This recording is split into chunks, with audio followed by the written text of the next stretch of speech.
25 दिसंबर की ठंडी रात थी। पूरा शहर रोशनी से चमक रहा था। बच्चे सो चुके थे, लेकिन उनकी आंखों में सपने जाग रहे थे। जैसे ही घड़ी ने 12 बजाए, आसमान में घंटियों की आवाज गूंजी। लाल कपड़ों में सांता क्लॉज बादलों के बीच से उड़ते हुए आए। हर घर में खुशियां लखीं, किसी को तोहफा, किसी को मुस्कान और किसी को उम्मीद। सुबह हुई तो बच्चों की हंसी गूंज उठी और क्रिसमस ने सिखाया, प्यार बांटो, खुशियां अपने आप बढ़ जाती हैं। 31 दिसंबर 2025 रात के ठीक 11:50 पूरी दुनिया न्यू ईयर का काउंटडाउन कर रही थी। हंसी, पटाखे, मोबाइल की लाइट्स।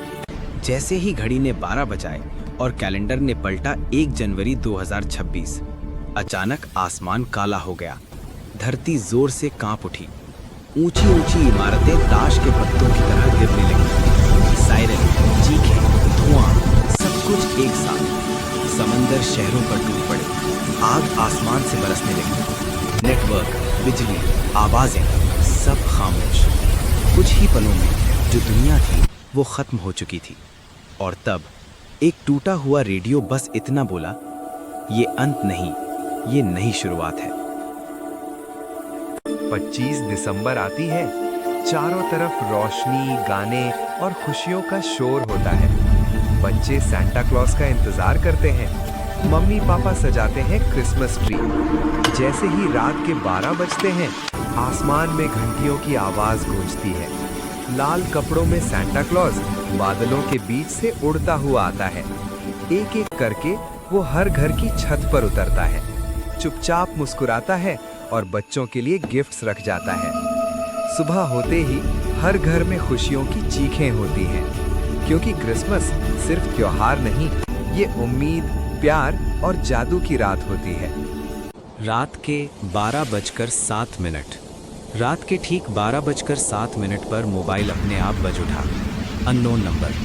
मैंने कॉल उठाया। दूसरी तरफ से मेरी ही आवाज आई, दरवाजा मत खोलना। मेरी सांसें तेज हो गईं। अचानक दरवाजे पर दस्तक हुई। धक धक धक। दरवाजे के बाहर मेरी परछाई खड़ी थी, लेकिन मैं तो अंदर था। मोबाइल फिर बजा।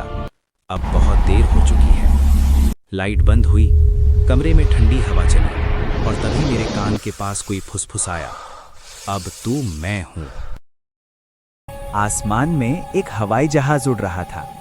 अंदर पायलट बैठा था। उसने एक रसगुल्ला खाया, आधा बचा और मजाक में बाहर फेंक दिया। वो आधा रसगुल्ला जमीन पर गिरा और चमत्कार हुआ, वहीं से एक छोटा सा पौधा निकल आया। लेकिन तेज धूप थी, पौधा सूखने लगा, मुरझाने लगा। तभी उधर से गुजर रहे थे विराट कोहली। उन्होंने रुका, पौधे को देखा, बिना सोचे अपने हाथ से पानी डाला। धीरे धीरे पौधा हरा हुआ। दिन बीते, पौधा बड़ा हुआ और एक दिन वो रसगुल्ले का पेड़ बन गया। लोग आए, सबने रसगुल्ले तोड़े, हंसते हुए खाते चले गए। लेकिन जब विराट की बारी आई, एक भी रसगुल्ला नहीं बचा।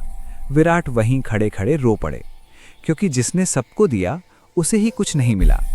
अगर ये कहानी दिल को लगी हो तो लाइक और सब्सक्राइब कर दो, क्योंकि जिसने लाइक सब्सक्राइब नहीं किया उसके हिस्से का रसगुल्ला भी कोई और खा जाएगा।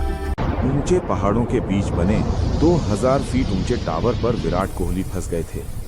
चारों तरफ धुंध, तेज हवा और नीचे सीधी मौत जैसी खाई। उनके पास बस एक पानी की बोतल और 2 चिप्स के पैकेट थे। 2 दिन गुजर गए। ठंड से हाथ सुन्न, गला सूखा, लेकिन हिम्मत नहीं टूटी। टावर के ऊपर से उन्होंने आखिरी कोशिश में एक छोटा सा सिग्नल भेजा। ये खबर पहुंची रोहित शर्मा तक। रोहित ने बिना वक्त गवाए रेस्क्यू टीम और हेलीकॉप्टर भेजा। खराब मौसम के बावजूद ऑपरेशन शुरू हुआ। कई घंटों की मेहनत के बाद विराट को टावर से सुरक्षित उतारा गया। जमीन पर उतरते ही विराट ने कहा, मैदान हो या जिंदगी, मुसीबत में सबसे पहले रोहित शर्मा ही याद आता है।